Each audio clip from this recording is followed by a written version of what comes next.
Shalom.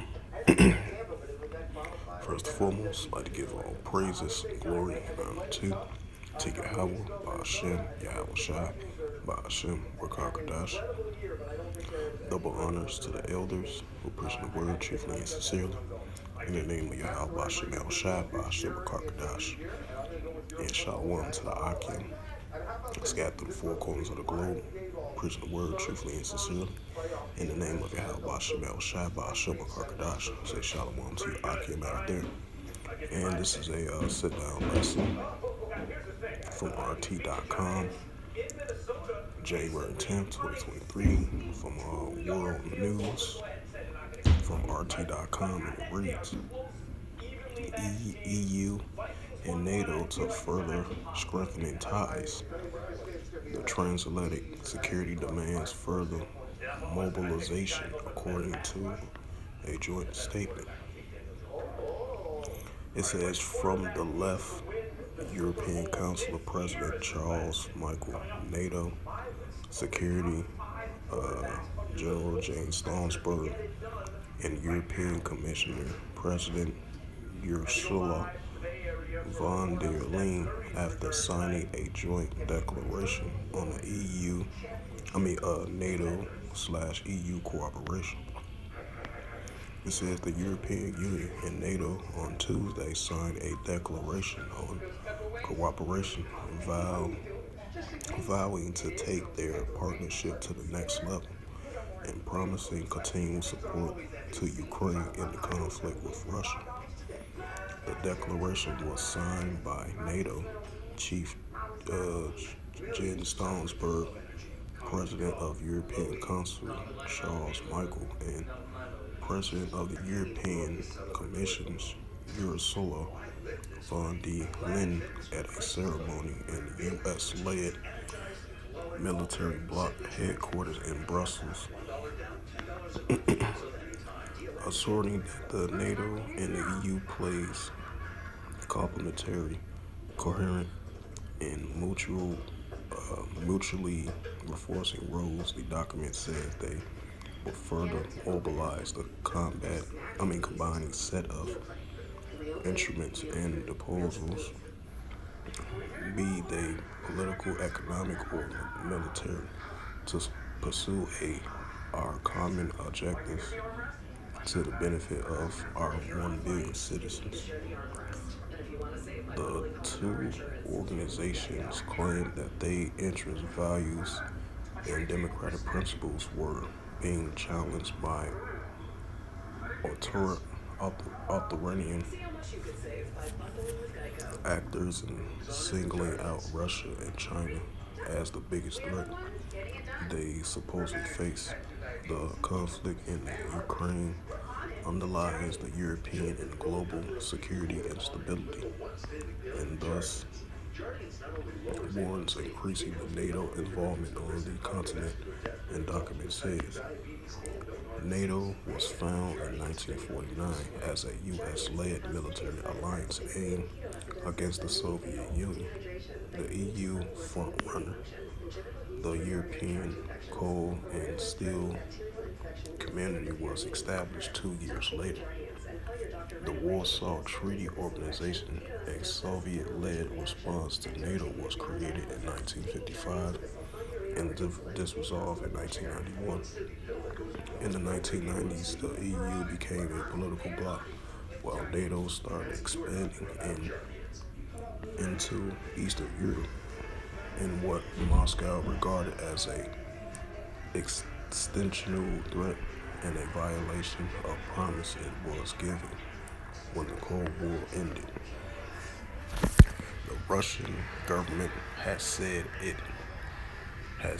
NATO's creeping expansion in Ukraine following the 2014 coup was a key reason for the current military operation. Russian official has already limited the EU transformation from an economic to political organization in an extensive NATO.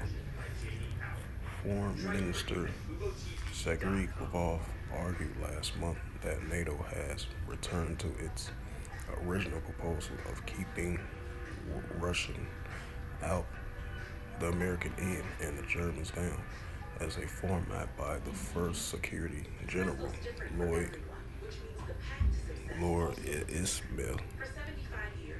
Nothing has changed. They want to keep the Russians out of Europe. The Americans have enslaved the entire Europe, and not only Germany, but the entire EU is kept under control. Lesloff said in an interview. European membership is the two blocks largely overlaps. Austria, Ireland, Finland, and Sweden are in the EU, but not in the NATO, though the latter two have applied for membership. Meanwhile, Albania, Norway, the UK, Turkey, and two former Yugoslavia Republic, Montenegro, and North Macedonia are in NATO, but not in the EU. So they want to, so they signed a declaration of us, to fully support NATO. To fully support Ukraine with the current Russia-Ukraine situation going on, and it's by political, economic, and security stability for their citizens, and for the support of Ukraine with the Russia-Ukraine situation, as they continue to want Russia out and America in, and along with their EU and NATO partners in Ukraine in, you know.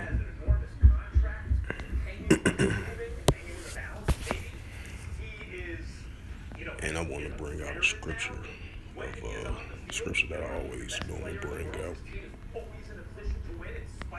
in regards to fully supporting Ukraine to go against Russia and its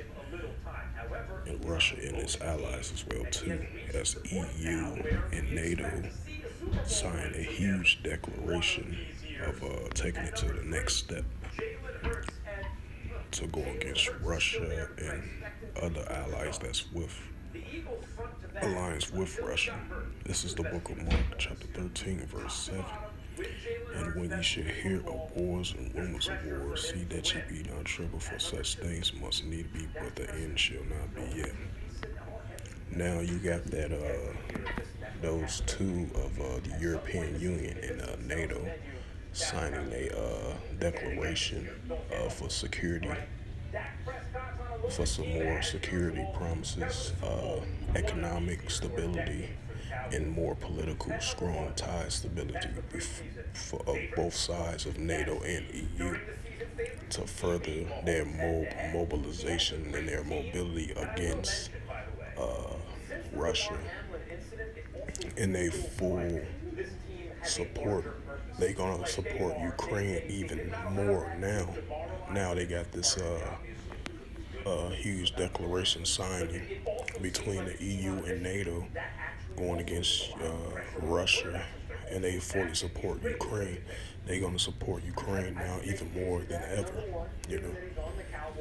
So that's gonna be another increasing buildup of wars and rumors of wars, and nations are rising up against nations, you know. And this is Mark 13:8. For nation shall rise against nation, and kingdom against kingdom. Right, because you have nations of these different organization factors.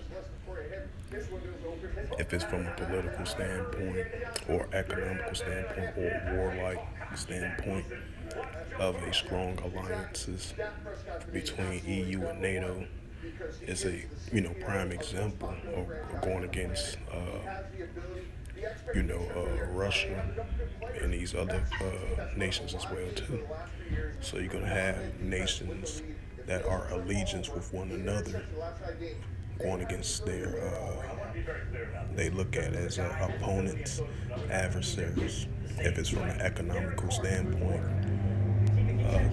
geopolitical standpoint, political standpoint, or many different categories, and that's what we are seeing, after EU and NATO signed that declaration of economic ties, more security stability, and more political stability as well too. Especially the security stability of protection and fully support of Ukraine against Russia. What the current Russia-Ukraine war is going on, as Russia look at it as a military operation in Ukraine and the invasion of Ukraine. So that's why EU and NATO took it to another step forward of the signing of a allegiant ties of this declaration, to go against Russia even more, and fully support Ukraine even more as well too. This is the book of Mark, chapter 13, verse 8. For nation shall rise against nation, and kingdom against kingdom. And there shall be earthquakes in diverse places, and there shall be famines and troubles. These are the beginning of sorrows. So yeah, you're gonna have nations rising up against nations, wars and rumors of wars, kingdoms against different kingdoms as well too. As you see right here, EU and NATO to further their strengthening ties, right? Strengthening ties in an economic sense, increasing security stability, and more political or geopolitical cooperation of both sides, to go against Russia. And so with that, hope it is. And so hopefully this lesson was edifying of the news article that I just brought out. And so with that, I would like to give all praises and glory and honor to Yahweh, Ba'ashem, Yahweh Shai, Ba'ashem, Makakadash.